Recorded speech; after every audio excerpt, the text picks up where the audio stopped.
Twitter has finally become bearable, I would say. It used to be somewhat insufferable, although it was quite useful for finding news stories and insane people, but it actually seems to be going in quite a good direction, whereby it might actually be a social media that could be worth using, which I never thought I would say.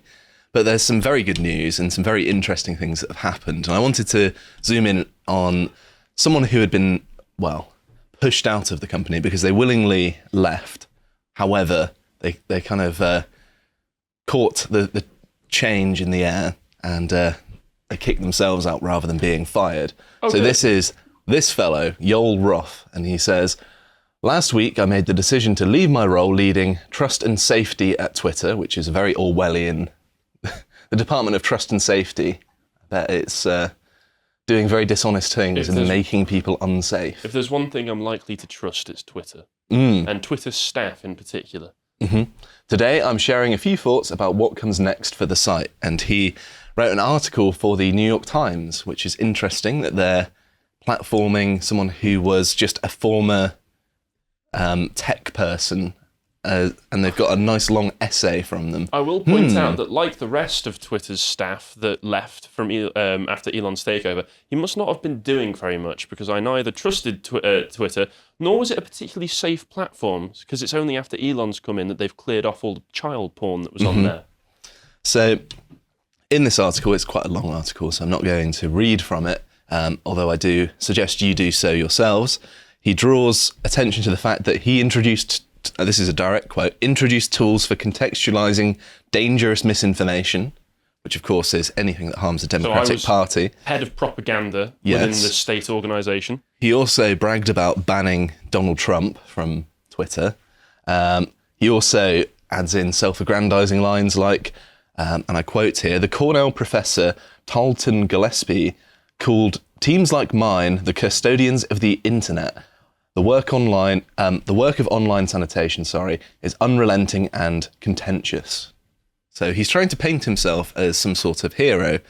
And just on the topic of heroism, something that the New York Times cannot be accused of or awarded with.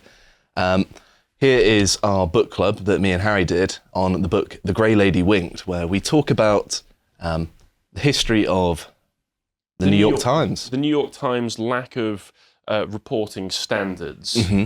Like they tried to cover up the Holocaust. Yes, for the sake of making sure that their readers didn't think the New York Times was too Jewish. Very interesting move.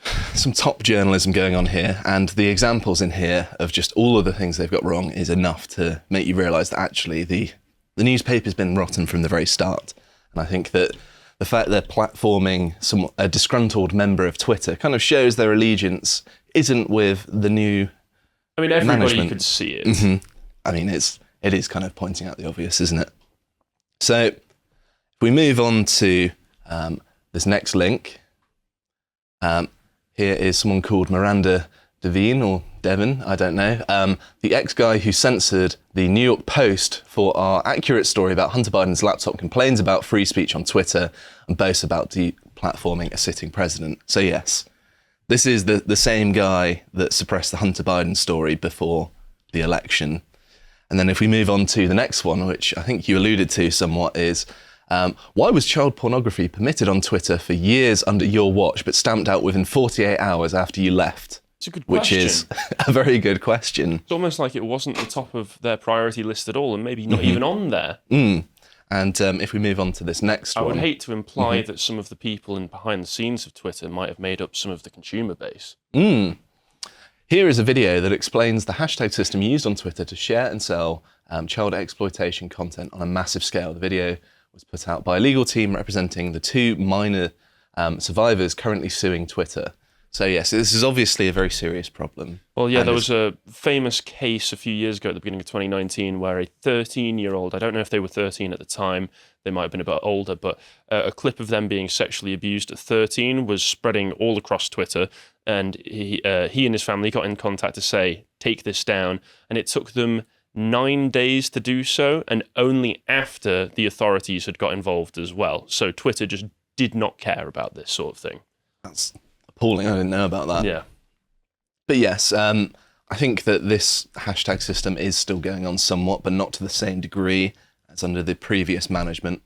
So hopefully that's something that Elon sorts out. Well, Elon's implemented new tools to be able to deal with it. For one, the hashtags are just getting anything with the known hashtags are just getting wiped off the platform immediately. And there's a new option when you're reporting something to Twitter that you can put in explicitly. Child sexual abuse is the reason for why you're reporting it. And hopefully, if they're being thorough with it, that means it's straight to the top of the priority list to get rid of, right? So if we move on to this next one, this is an article I wrote all the way back in 2021 in March. Russia gives Twitter 30 days to remove child pornography or face ban. And believe it or not, they didn't remove it, and they were banned in Russia. So I mean, this has been an ongoing problem for a very long time. It's not just like we've plucked this out of a hat and been like, well, now the regime has changed. This is now a problem that we can rub in their face. No. This has been something that's been ongoing for quite some time and has been a known problem that they haven't solved until Elon took over, and mysteriously, almost overnight, the problem is somewhat solved. Perhaps this is why so many people at Twitter seem to think Putin's the new incarnation of Hitler. You won't let me watch my child porn, this is basically like the Nazis. Oh dear. And I did see something else, which Elon has also cleared out. If we have a look at this, he found this in a closet at Twitter headquarters. And if you can scroll down a little bit, John, just so you get the full video, it's shirts that say "Stay Woke" on. They must just be Childish Gambino fans. I guess so. I mean, that's enough for pretty much, a decent portion of their staff? I mean, they had about 7,500, didn't they? That's interesting that they just have them in a closet somewhere. So if you've left yours at home, or if you've lost it maybe, you can just go to the closet and get a replacement. These are like the backups. If you don't bring yours into work, if you're seen without them, you can go into there. The closet of shame. Yeah. But just the sheer number of them, I thought was amusing. It's almost too good to be true. Literal boxes of this stuff. And, if Elon wanted to have some kind of celebratory bonfire, and he could invite all of us around so we can all dance around the fire, Go for it. So, on some more good things that have happened, other than the annoying people and the seemingly noncy people willingly leaving or being fired, people are also being restored that have been banned from quite some time ago, like Carl, for example. Who says, "Thank you for bringing me back to life, Elon. 5 years in exile is a long time. A lot has changed. We are in a different world now, and I am a different man. Things will be different, but hopefully better. The tide may be turning." Which is good to see, isn't it? Nice, wholesome little message from Carl there. And I'm not saying that just because he's sat over there. So if we move on to the next one, this is an article from the Post-Millennial, which I thought was great because it compiles loads of people just freaking out at the fact that Trump has been reinstated. So it's titled "Far Left Lunatics Meltdown After Elon Musk Restores Donald Trump's Twitter Account." So if you have a look at some of the examples down below, John, so this is also by someone named Josh, so respect to you. Here he says, "Oh my effing God, he's back. Please tell real Donald Trump to go F himself. How many Americans will die because Elon Musk brought real Donald Trump back onto Twitter? I don't think anyone's going to die." What a silly question. Did you ever watch back in the day? Did you ever watch anything to do with WWE?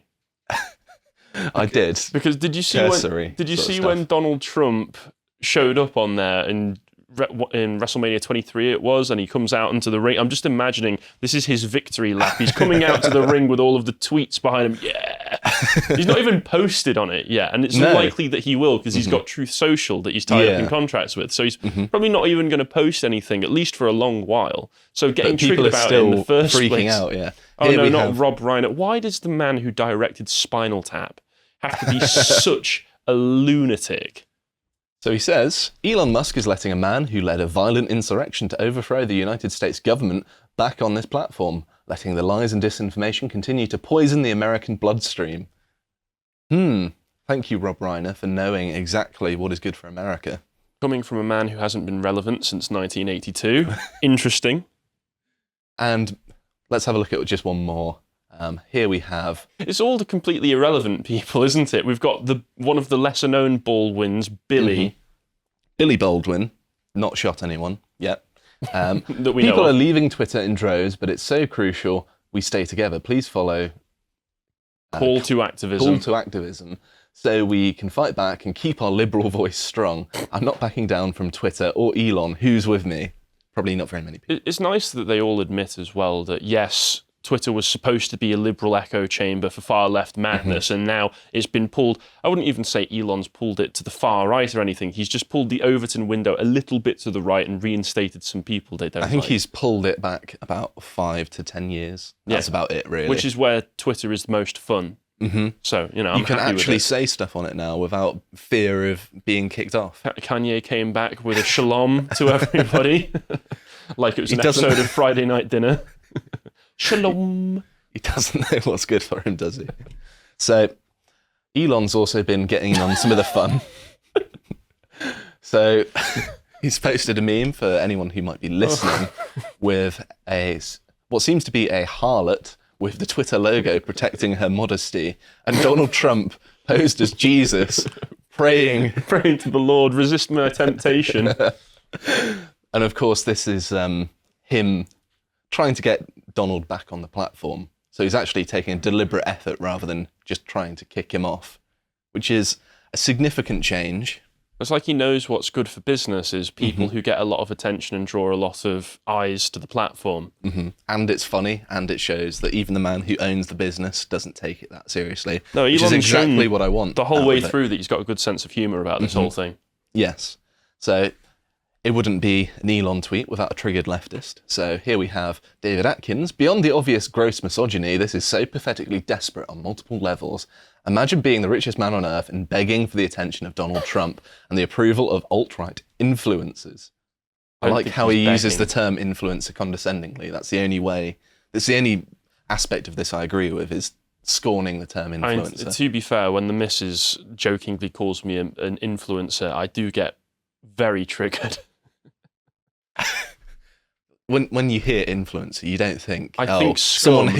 who's spent lots of time educating themselves about politics, culture, and the No. world. You think of someone who will get their ass out for views on Instagram. Yeah, I hear it as a synonym for scum, so Yes. I don't want to be referred to it.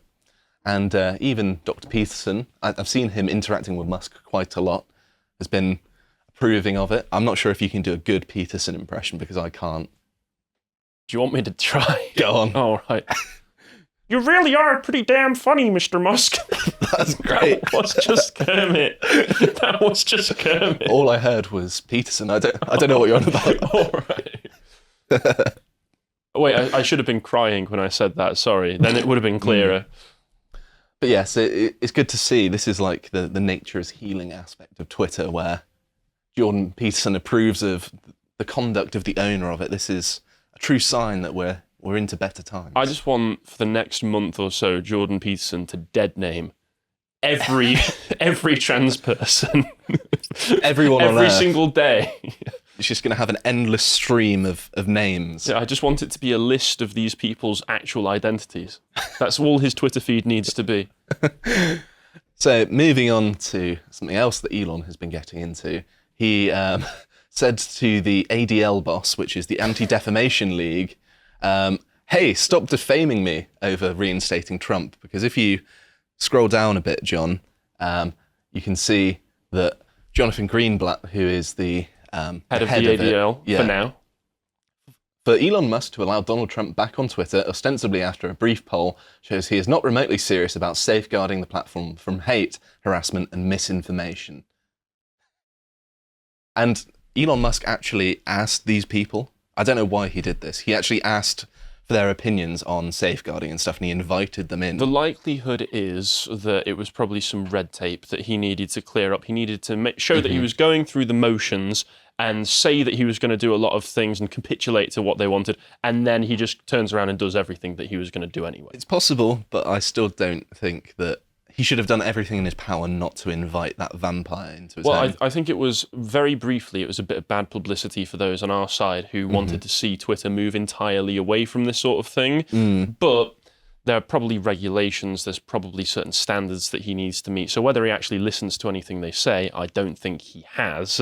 Yeah, I mean, Greenblatt more or less said the same thing. He was just like, oh, it's promising that we've been invited in to talk to him, but he doesn't seem to have listened to anything we had to say. Good. Yeah, that's how it should be. Although how it should be is that he should not be in any position to tell anyone what to do, ideally. No, and to be fair, I think it looks as though people are looking to remove Greenblatt from his position, possibly because he's been making a lot of moves that look really bad for the ADL. The ADL making themselves look bad? Never. I know.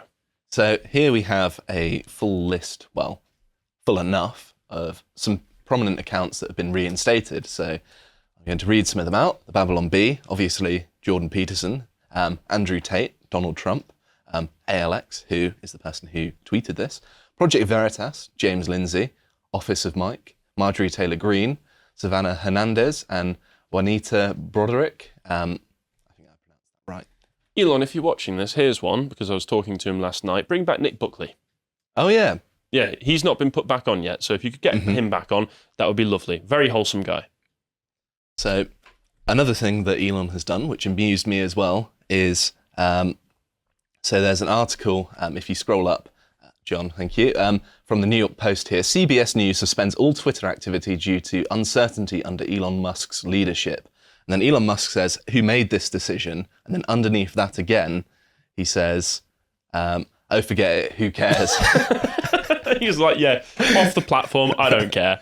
But the funny thing is, if we move on to this post-millennial article, they say that they came back within 24 hours. So it was all hot air. They were just trying to get a bit of publicity. That's what all these companies are doing. Like you say, it's hot air. They think they're in a position where they've got leverage, then they leave and realize all of a sudden their social media presence has just plummeted.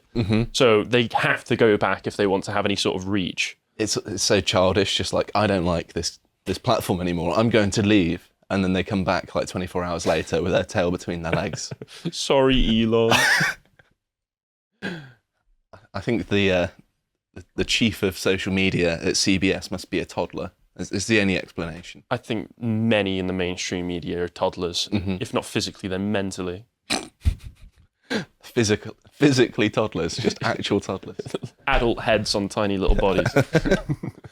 So the mainstream media as well have been trying to paint Twitter as being this failing company. However, as Elon Musk points out, Twitter added 1.6 million daily active users this past week, which is another all-time high. So actually, the numbers have never been better. Oh, wow. To paraphrase Donald Trump.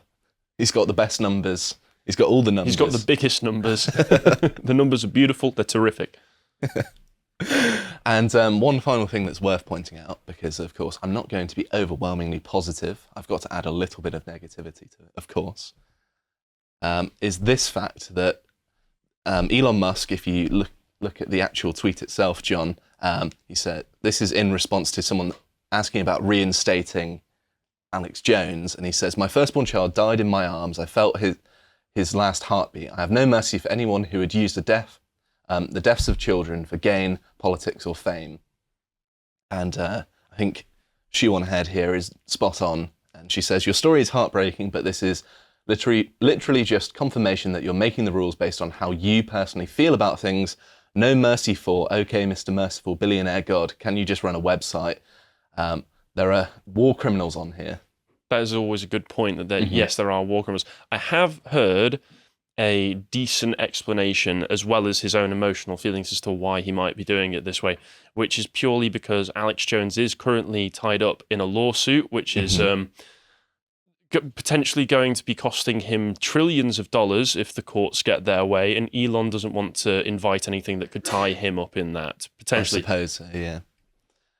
But yeah, it's still not great though. But I mean, when the guy has immediately come in and first thing he does is try and eliminate child pornography off of the platform, he reinstates most of everybody who should be getting back, and he has put out there a tweet I think last night asking whether he should reinstate all accounts that had permanent suspensions on them, as long as they hadn't broken the law or engaged in egregious spam. We might just be a few steps into what his full plans are. I don't doubt it. And I think that what we've had so far is certainly promising. And I look forward to more interesting and amusing things in the future. So yes, I think Twitter is now actually usable, although I have seen an influx in leftists winding me up on Twitter. So if you want to help hack these people, please do. Please follow Josh at... I'm not going to shill myself. Oh, well, you can follow me at Harry Lotus Eater. If you appreciated that segment from the podcast of the Lotus Eaters, you can go to lotuseaters.com to get access to all the premium content we have on the site, such as the premium videos we do. There's one on the politics and psychology of Nightcrawler. If you'd like to find out what else we're putting out, you can follow us on Getter at lotuseaters_com on Getter. Thank you and goodbye.